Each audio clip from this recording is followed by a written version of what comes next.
Assalamu alaikum. Today we are going to discuss about the chemical reactions specifically.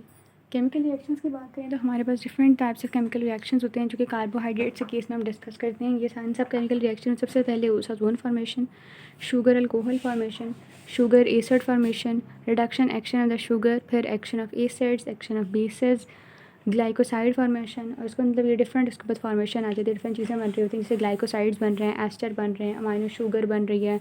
उसके बाद आ जाता है कि फर्मेंटेशन। तो इन सब को हम बारी बारी डिस्कस करेंगे। सबसे पहले आ जाती है हमारे पास ओज़ोन फॉर्मेशन। ठीक है, ओज़ोन फॉर्मेशन अगर हम देखें तो इसमें रिएक्शन हो रहा होता है। अच्छा, बेसिक हम ये these are the chemical properties of the monosaccharides. ठीक है, ओज़ोन फॉर्मेशन अगर हम देखें तो इसके अंदर फिनाइल हाइड्रोजन के साथ रिएक्शन हो रहा होता है। फिनाइल हाइड्रोजन के साथ जब रिएक्शन होता है और हीट हम देते हैं तो हमारे पास तमाम मोनोसेक्राइड और सिर्फ रिड्यूसिंग डाइसेक्राइड जैसे लैक्टोज और माल्टोजेस वगैरह ये ओसाजोन्स बनाते हैं। ओसाजोन क्या है? येलो क्रिस्टलाइन सॉलिड हैं। हमारे पास ग्लूकोज, फ्रुक्टोज, मैनोज के जो ओसाजोन्स होते हैं वो आइडेंटिकल बनते हैं, जिन्हें हम ग्लूकोसाजोन्स कहते हैं। ठीक है, क्योंकि कार्बन नंबर 2 पे जो होते हैं ओसाजोन फॉर्मेशन के अंदर कार्बन नंबर 2 इन्वॉल्व होती है, और ये जो होते हैं कंपाउंड से कार्बन नंबर 2 पर ही डिफर कर रहे होते हैं। शुगर अल्कोहल फॉर्मेशन की बात करें तो इसके अंदर रिडक्शन होती है। अगर aldehyde group of the glucose की रिडक्शन हो जाए तो सॉर्बिटोल बनता है, और अगर aldehyde group of the mannose की रिडक्शन हो जाए तो हमारे पास मैनिटोल बन जाता है। ठीक है, ये दोनों जो हैं सॉर्बिटोल और मैनिटोल, ये हमारे पास यूज़ हो रहे होते हैं स्वीटनेस के लिए, शुगर फ्री स्वीटनेस के लिए, यानी डायबिटिक फूड के अंदर जो स्वीटनेस होती है उसके लिए। सॉर्बिटोल इंटॉलरेंस जिनके अंदर होती है वो एब्डोमिनल डिस्कम्फर्ट शो करते हैं, उनके अंदर एब्डोमिनल डिस्कम्फर्ट प्रेजेंट होती है सॉर्बिटोल इंटॉलरेंस की वजह से। सॉर्बिटोल जो है वो फ्रुक्टोज में कन्वर्ट हो जाता है लिवर के अंदर। केएम जो होता है एल्डोज रिडक्टेजेस का, वो हाई होता है फॉर द ग्लूकोज। सॉर्बिटोल जो होता है वो रिस्पॉन्सिबल होता है फॉर द डायबिटिक कॉम्प्लिकेशन, यानी कैटरैक्ट हो रहा है, रेटिनोपैथी, न्यूरोपैथी या नेफ्रोपैथी हो रही है, पेरिफेरल न्यूरोपैथी हो रही है, तो उसका रीज़न सॉर्बिटोल होता है। यानी कोई कॉम्प्लिकेशन आ रही है इन द डायबिटीज़ तो सॉर्बिटोल।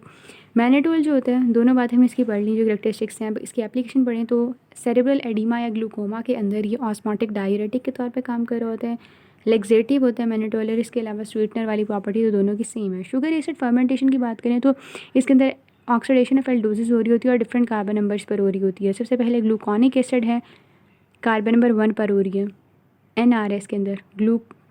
ग्लूकोरॉनिक एसिड के अंदर भी NR है। ठीक है, तो ग्लूकोरॉनिक एसिड बड़ा नाम है तो इसे हमने कार्बन नंबर 6 दे दिया। ग्लूकोनिक एसिड छोटा नाम था, हमने कार्बन नंबर 1 दे दिया। ग्लूकैरिक एसिड में अंदर R आ रहा है, दोनों से डिफरेंट है, तो इसमें कार्बन नंबर 1 और 6 से दोनों दे दिए। ग्लूकैरिक एसिड CARI, इस तरह वही लेटर्स आ रहे हैं जो कि एंटी कैंसर एजेंट इसमें लेटर्स आ रहे हैं। तो ग्लूकैरिक एसिड डिफरेंट है तो ये एंटी कैंसर एजेंट होता है। ग्लूकोनिक एसिड जो इसका छोटा नाम था वो एंटीसेप्टिक और चिलेटिंग प्रॉपर्टीज़ रख रहा होता है, और जो ग्लूकोरॉनिक एसिड है ये डिफरेंट है बाकी दोनों से। ठीक है, क्लिनिकल आस्पेक्ट की अगर हम बात करें उसमें, क्योंकि इसके हमारे पास लंबे लिस्ट है क्लिनिकल आस्पेक्ट्स की। बेसिकली ये कॉन्स्टिट्यूएंट होता है गैग्स का और प्रोटीग्लाइकेंस का जीनोबायोटिक मेटाबॉलिज्म के अंदर, और या फिर कॉन्जुगेशन कर रहा होता है ड्रग्स की और बिलिरुबिन की, और डिटॉक्सिफाई कर रहा होता है कैम्फोर को, बेंजोइक एसिड को, स्टीरॉयड हार्मोन्स को। यानी कोई भी ऐसी वैसी चीज़ बॉडी के अंदर आ गई है तो इसने अपनी पूरी कोशिश करनी है कि उसका जो भी नेगेटिव इम्पैक्ट है वो मैं बॉडी पे ना पड़ने दूँ। तो डिटॉक्सिफिकेशन, कॉन्जुगेशन, जीनोबायोटिक मेटाबॉलिज्म। ठीक है, reduction action of the sugars.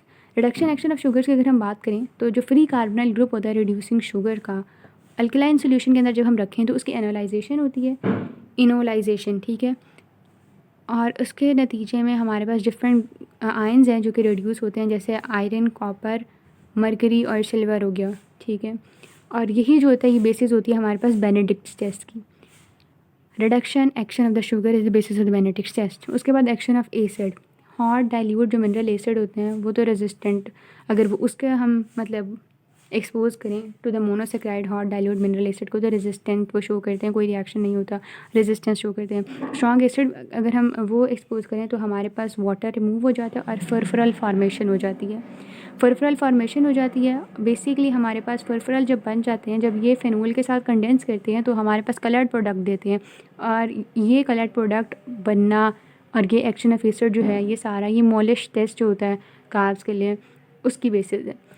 Action of basis की अगर हम बात करें तो डाइल्यूट बेस अगर लो टेम्परेचर पर हम वो एक्सपोज कर रहे हैं तो हमारे पास एनोमेरिक कार्बन और वो कार्बन जो कि एनोमेरिक कार्बन के बिल्कुल एडजेसेंट है वहाँ पर जो होंगे रीअरेंजमेंट शो होने रीअरेंजमेंट होगी। ठीक है, जैसे ग्लूकोज, फ्रुक्टोज या मैनोज बन सकता है, लेकिन अगर हम हाई कंसनट्रेशन में उसको एक्सपोज करें तो हमारे पास फ्रेगमेंटेशन और पॉलीमराइजेशन का फिनोमेना शो हो सकता है। ओके, ग्लाइकोसाइड फॉर्मेशन आ जाती है नेक्स्ट। ग्लाइकोसाइड जो होता है वो कंपाउंड होता है जिसके अंदर कार्बोहाइड्रेट कंपोनेंट और नॉन कार्बोहाइड्रेट कंपोनेंट एक ही कंपाउंड के अंदर मौजूद हो, ठीक है। जो वो कंपाउंड जिसके अंदर कार्ब और नॉन कार्ब कंपोनेंट एक ही कंपाउंड के अंदर मौजूद हो उसे हम एक ग्लाइकोन कहते हैं, ठीक है। सॉरी मैं गलत बोल गई हूँ शायद।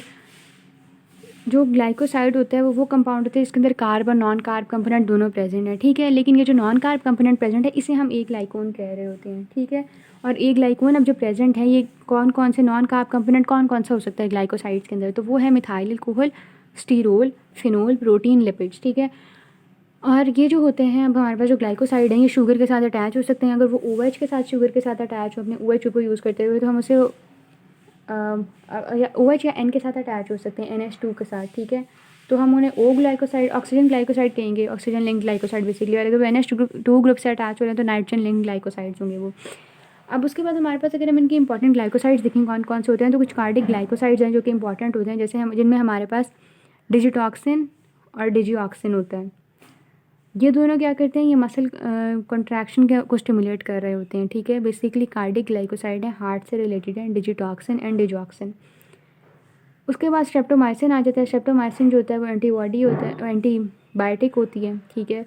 उसके बाद उआबेन आ जाती है। उआबेन वेरी इंपॉर्टेंट है, ठीक है। ये सोडियम पोटाशियम एटीपेज इनहिबिटर होती है, सोडियम पोटाशियम एटीपेज इनहिबिटर होती है, फाइन।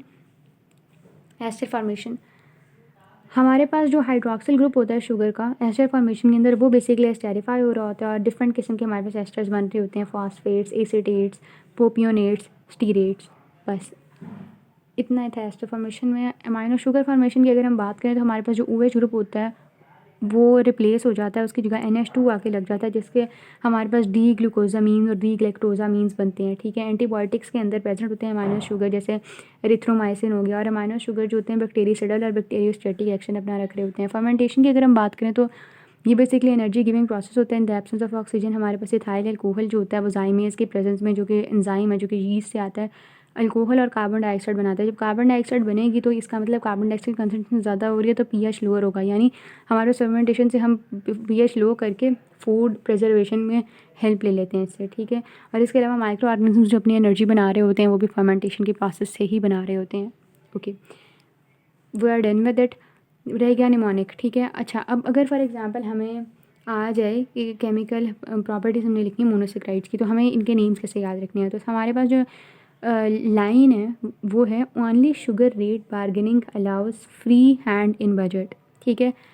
मतलब सिनेरियो ये है कि शुगर की प्राइसेस बहुत रेज्ड हैं और आपको बजट मैनेजमेंट में प्रॉब्लम हो रही है, तो अब आप ये कह रहे हो कि सिर्फ शुगर रेट में अगर हम बार्गेनिंग कर लें ना शॉपकीपर से, नहीं शुगर की प्राइस बहुत रेज है, ठीक है। मोनोसेक्राइड्स की बात करें हम, ठीक है। तो शुगर की प्राइस बहुत रेज है, अगर हम सिर्फ शुगर के रेट में ही बार्गेनिंग कर लेना तो हमें एक ये चीज़ only sugar rate bargaining will allow us free hand in budget, मतलब हमें एक फ्री हैंड मिल जाएगा बजट के अंदर कि हम कुछ उन जगहों पे स्पेंड कर सकते हैं जहाँ पर हम फ़िलहाल नहीं कर पा रहे, ठीक है। अच्छा, तो ओनली का ओ जो है वो ओसाजोन फॉर्मेशन शो कर रहा है। शुगर वाले दो हैं हमारे पास, sugar alcohol formation and sugar acid formation, ठीक है। रेट का आर जो है वो reduction action of the sugars और ए जो है वो एक्शन ऑफ एसिड्स। बार्गेनिंग का बी जो है एक्शन ऑफ बेस और बार्गेनिंग का जो जी है वो आ जाता है हमारे पास ग्लाइकोसाइड फॉर्मेशन। ये जो है अलाउ का अमाइनो शुगर फॉर्मेशन, एफ जो है वो फॉर्मेंटेशन और फ्री का जो ई है वो हमारे पास एस्टर फॉर्मेशन। अगर ये इतना विजिबल नहीं है तो मैं अगेन बोल रही हूँ, ओनली जिसमें से ओ है हमारे पास कैपिटल लिखना है उसको, शुगर में से एस को कैपिटल लिखना है, रेट में से आर ए को कैपिटल लिखना है, बार्गेनिंग में से बी जी को कैपिटल लिखना है, अलाउ में से ए को कैपिटल लिखना है, फ्री में से एफ ई को कैपिटल लिखना है, hand in budget. Only sugar rate bargaining allow free hand in budget जो कैपिटल लिखने थे उनसे हमारे पास रेस्पेक्टिव केमिकल रिएक्शन मोनोसेक्राइड बन रहे थे। I hope I am successful in explaining it well.